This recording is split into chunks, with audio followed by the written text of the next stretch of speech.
Welcome to Da Vinci Fur, where every secret finds its key. The final cipher. Deep in the North Atlantic, where the cold waters crash against the brutal rocks of Scotland, lies a remote chain of islands known as the Flannan Isles.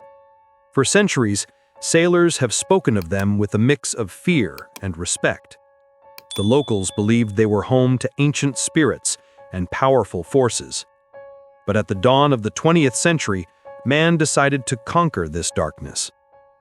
On the highest cliff of the island of Eilean Mòr, a lighthouse was built. A tower of stone and iron meant to be a beacon of light in the absolute darkness. Maintaining this lighthouse was the job of three men, three seasoned keepers, men who were used to the isolation and the fury of the ocean: Thomas Marshall, James Ducat, and Donald MacArthur. Their duty was simple but vital: keep the flame lit at any cost. December 15th, 1900. The steamship Arcator was passing through the area. As night fell, the captain looked toward Eilean Mòr, expecting to see its guiding light to plot his course. But something was wrong. The lighthouse was dark. In the ship's log, a single sentence was recorded: Eilean Mòr Lighthouse, in bad weather, is not lit. This was the first alarm bell, a warning that was lost in the winter storms of the Atlantic. A simple report was sent to headquarters, but no ship was dispatched to investigate. For 11 days, the stone tower on Eilean Mòr fell into a deathly silence. No one knew what fate had befallen the three keepers inside those cold walls. Finally, on December 26th, the day after Christmas, the supply ship Hesperus arrived as scheduled to relieve the keepers and deliver provisions. As he neared the landing stage, the captain, James Harvey, felt a growing sense of unease. The island was too quiet. The flag that always flew from the mast was gone, and most importantly, no one was at the landing stage to welcome them. This was a serious breach of protocol. The three keepers had vanished. Captain Harvey blasted the ship's horn, a loud, piercing sound that echoed across the eerie silence of the island, and went unanswered. He then fired a signal flare, hoping for any sign from the keepers. The only reply was the cry of seagulls. There was no doubt left. Something terrible had happened. Joseph Moore, the relief keeper, was the first to set foot on the island. He climbed the treacherous cliff path alone, a path the three keepers had walked hundreds of times. With every step, the crushing silence grew heavier. When he reached the lighthouse compound, the first strange sign appeared. The entrance gate and the main door to the station were both closed, but not locked. Moore stepped into the stone heart of the lighthouse. The first thing he noticed was the unnatural cold inside. The fireplace was dead. Only cold ashes remained. In the kitchen, a bizarre scene was waiting for him. On the table, a half-eaten meal of meat and potatoes sat untouched. A chair was knocked over, as if its owner had jumped up in a sudden rush. And on the wall, the clock had stopped, its hands frozen forever at some unknown time. He quickly searched the rooms. The beds were unmade, but there was no sign of a struggle. No violence, no robbery. Everything was in its place, except for the men themselves. Then Moore went to the cloakroom and found the most baffling clue of all. Of the three sets of heavy, waterproof oilskins designed to protect them from the brutal Atlantic storms, only one remained. This single piece of evidence destroyed the most obvious theory. If a sudden storm had hit, why would one man go outside without his protective gear? It was a death sentence. A terrified Moore scrambled back to the ship and told Harvey what he'd seen. Harvey himself then led a small party ashore to investigate. They searched every inch of the island. There was no trace of the three men. No bodies, no tracks, not a single sign of what had happened to them. Captain Harvey immediately sent a telegraph to the mainland in Scotland, a short text that conveyed the depth of the tragedy. A dreadful accident has happened at the Flannans. The three keepers, Ducat, Marshall, and MacArthur, have disappeared.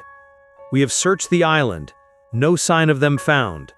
The clocks were stopped, and other evidence indicates the accident must have been about a week ago. Eilean Mòr was no longer a lighthouse station. It was a crime scene. A crime scene with no victims, no weapon, and no suspects. The news of the keeper's disappearance hit the Northern Lighthouse Board like a shockwave. The task of decoding this silent scene was given to one man, Robert Muirhead, the district's superintendent. He was a practical, seasoned man who had spent his entire life dealing with the brutal logic of the ocean. Muirhead traveled to Eilean Mòr himself to begin the official investigation. He re-examined all the evidence with a fine-tooth comb, the overturned chair, the unfinished meal, and most importantly, that one set of oilskins left behind in the wardrobe. But the most critical piece of evidence Muirhead discovered was the Lighthouse logbook.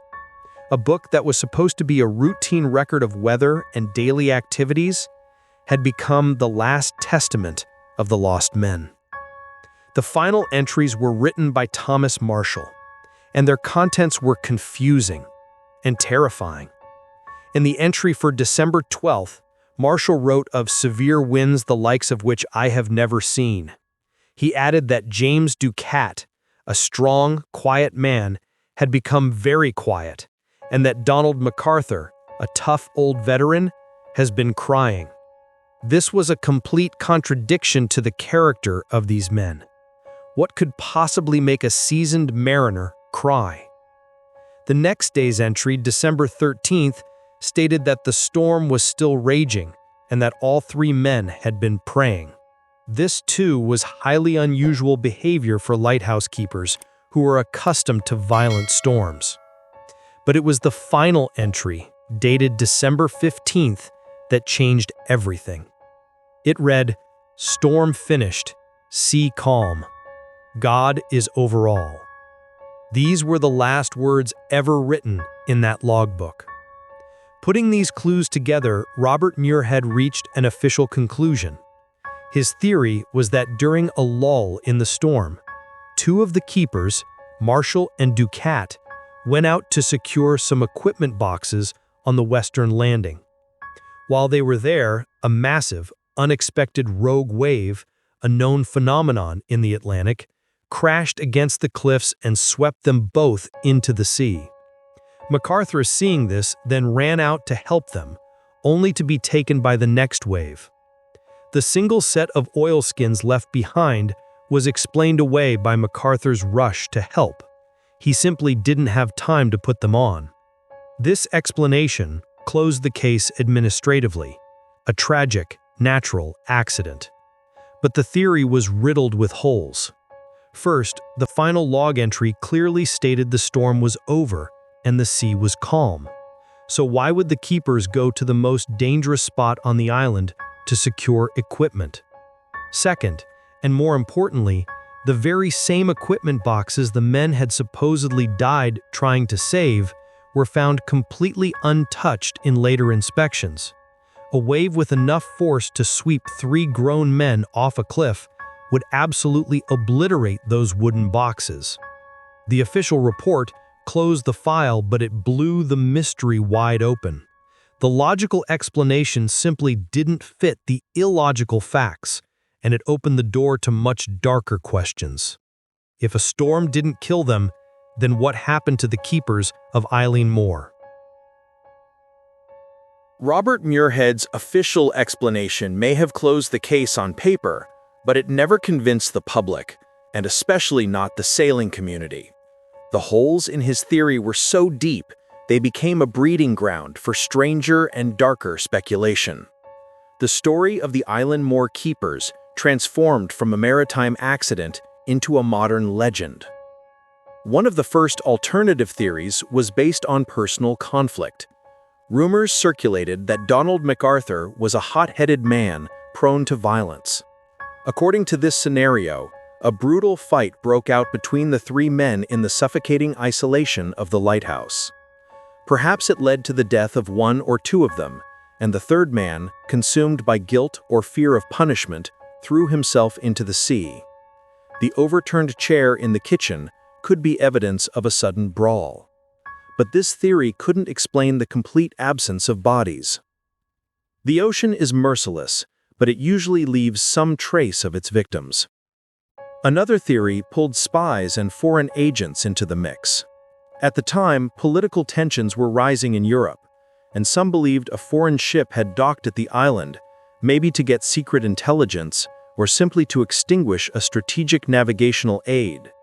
The keepers might have seen something they weren't supposed to see, and were either kidnapped or killed to silence them. This hypothesis better explained the simultaneous disappearance of all three men and the lack of any trail, but there was no independent evidence to prove an unknown ship was ever in the area. As time went on, the theories drifted into the realm of the supernatural. In Scottish folklore, the Flannan Isles had always been considered a cursed, haunted place. Old legends told of ghosts and giant sea creatures that lived in the waters around the island. Some believed the keepers had fallen victim to one of these ancient forces. The logbook, with its talk of a grown man crying and the group prayers, was interpreted as proof that they had encountered some unspeakable horror. A famous poem by Wilfrid Wilson Gibson, titled Flannan Isle, immortalized this mysterious angle. In the poem, the relief keepers find a door with a smear on it, like the wing of a bird. Although this detail was pure fiction, it set the mood of the case so perfectly that for many, it became part of the truth. From sea monsters to alien abduction, every theory was an attempt to fill the void of logic, but none of them could answer one fundamental question. Why did one of the men leave the station without his protective gear? That one small, contradictory detail, like the wrong piece in a perfect puzzle, made every proposed solution fall apart. The Eilean Mòr lighthouse didn't stay dark for long. New keepers were sent, and its flame was lit once again to guide the passing ships. But the stone tower was never the same again. Keepers who served on Eilean Mòr after the incident always spoke of a heavy, unsettling feeling. Some claimed that on stormy nights they could hear strange sounds, whispers, lost in the howling wind, as if repeating the lost names: Marshall, Ducat, MacArthur. In 1971, with advancements in technology, the Eilean Mòr lighthouse was fully automated, ending the human presence on that remote island forever. Since then, the stone tower has stood alone against the ocean's fury, a silent guardian, watching over the secret it keeps locked inside. More than a century has passed since those fateful days in December 1900. The case of the missing Flannan Isles keepers has become one of the greatest and most enduring mysteries in maritime history. The story is a perfect storm of human isolation, the power of nature, and completely inexplicable evidence. Every clue, instead of lighting the way, leads to a new dead end. Every theory is met with an impossible contradiction. Were they the victims of a strange and rare natural phenomenon? A rogue wave that left no trace behind? Did a catastrophic internal conflict seal the fate of all three men? Or perhaps Just as the legends say, did they encounter something that was beyond human logic and beyond comprehension? Whatever the truth is, it's buried in the cold depths of the Atlantic or within the silent stone walls of the lighthouse itself. The fate of Thomas Marshall, James Ducat, and Donald MacArthur is a blank page in history, a story without an ending. And the Eilean Mòr lighthouse still stands as a monument, not just to the three men who vanished, but to the truth that some secrets are never meant to be solved. 3 men, a deserted island, and an inexplicable set of clues. Was the answer hidden in the fury of a rogue wave? Did a deadly fight bring silence to the lighthouse? Or is the truth something far beyond our understanding? What's your theory? What happened on the Flannan Isles? Share your analysis with us in the comments. The case is not closed. Remember, the final cipher is always waiting somewhere to be discovered.